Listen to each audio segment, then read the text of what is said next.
अस्सलामुअलैकुम। मेरा नाम मोहम्मद रब नवाज़ है और मैं आपको प्लांट लाइफ में वेलकम करता हूँ।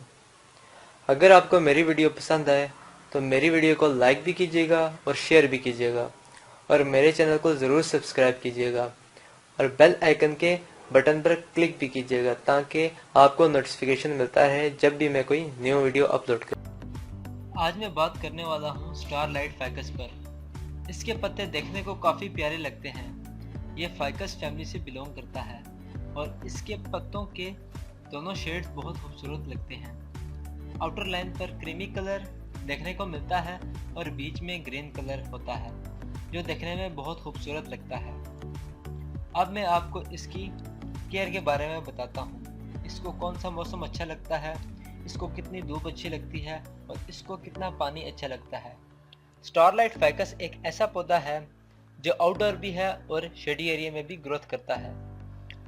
मशहूर तो यह है कि फाइकस फैमिली धूप में अच्छी ग्रोथ करती है और वो इंडोर और शेडी एरिया में ग्रोथ रोक देती है, लेकिन स्टारलाइट फाइकस धूप की रोशनी में सही तरीके से ग्रोथ नहीं करता। ये शेडी एरिया का प्लांट है। अगर आप इसे परमानेंट शेडी एरिया में रखेंगे जहां इनडायरेक्ट सनलाइट आती हो तो इसकी ग्रोथ होती ही रहेगी। अगर आप इसे जून जुलाई के महीने में फुल सनलाइट में रख देंगे यानी कि आउटडोर रख देंगे तो ये सर्वाइव नहीं कर पाएगा। सबसे पहले इसके पत्ते येलो होना शुरू हो जाएंगे और फिर ड्राई होना शुरू हो जाएंगे, फिर झड़ना शुरू हो जाएंगे और फिर टहनियाँ ही टहनियाँ बच जाएंगी। इसलिए ये कंप्लीट शेडी एरिया का प्लांट है। जिस तरह ग्रीन आइसलैंड फाइकस है या गोल्डन फाइकस है या फिर ब्लैक फाइकस है, ये सभी धूप की रोशनी में अच्छे से ग्रोथ करते हैं, मतलब फुल सनलाइट में। लेकिन स्टारलाइट फाइकस शेडी एरिया का प्लांट है।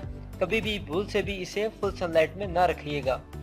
अगर आप रखेंगे तो ये सर्वाइव नहीं कर पाएगा, क्योंकि इसके कलर से ही आपको पता चल रहा होगा कि ये कितना नाजुक हो सकता है।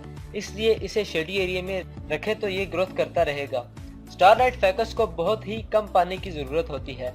अगर आप ज़्यादा पानी देंगे तो इसके पत्ते पीले पड़ जाएंगे और ड्राई होंगे और एक टाइम आएगा कि ओनली ब्रांचेस ही ब्रांचेस बच जाएंगी, कोई पत्ता साथ नहीं होगा। गोल्डन फाइकस, ग्रीन फाइकस और ब्लैक फाइकस को अगर आप ज़्यादा पानी भी दे दें तो वो सर्वाइव करते रहते हैं, वो बहुत डीट होते हैं। लेकिन स्टारलाइट फाइकस बहुत मासूम पौधा होता है। अगर ज़रा सी भी बेहतियाती बरतेंगे तो ये मर जाएगा। इसको बच्चों की तरह रखना पड़ता है, तभी ये प्यारा दिखता है। जब भी इसकी ऊपर वाली मिट्टी ड्राई हो 1 इंच तक, तब इसे पानी दिया करें। अगर इसकी मिट्टी आपको गीली दिखाई दे तो आप इसे पानी ना दें। इसकी मिट्टी वेल ड्रेन होनी चाहिए, यानी कि बालू मिट्टी जिसमें 50% रेत और 50% मिट्टी होती है। अगर आप इसे चिकनी मिट्टी में ग्रो करेंगे तो ये ग्रो तो हो जाएगा, लेकिन जब आपसे ओवर वाटरिंग हो जाएगी तो इसको प्रॉब्लम हो सकती है। इसकी रूट्स रोट हो जाएंगी, यानी कि गल जाएंगी। स्टारलाइट फाइकस को आप चाहे छोटे पॉट में रखें या बड़े में, ये ग्रोथ करता रहता है। इसको नाइट्रोजन वाला फर्टिलाइज़र बहुत बुरा लगता है, जैसे कि यूरिया खाद। इसको कोई भी फर्टिलाइज़र देने से पहले बहुत सोचना पड़ता है। अगर आप इसे फर्टिलाइज़र ना दें तो तब भी इसकी ग्रोथ अच्छी होगी। बस पानी और मिट्टी इसके लिए काफ़ी है। जब ये ग्रोथ करने पे आता है तो ज़बरदस्त ग्रोथ बढ़ाता है। लेफ्ट राइट अप डाउन से ब्रांचेस निकलता रहता है, इसलिए इसको शेप भी टाइम टू टाइम देनी पड़ती है, नहीं तो ये अपने हिसाब से बढ़ने लगता है। इसकी टहनियाँ बहुत आराम से ग्रोथ करती हैं, थिक नहीं होती, थिन ही रहती हैं, यानी कि पतली ही रहती हैं। अगर आप इसकी हार्ड प्रूनिंग करते रहेंगे तो इसकी ब्रांचेस भी मोटा होने शुरू हो जाएंगी। ये पौधा 12 महीने ही ग्रोथ करता है।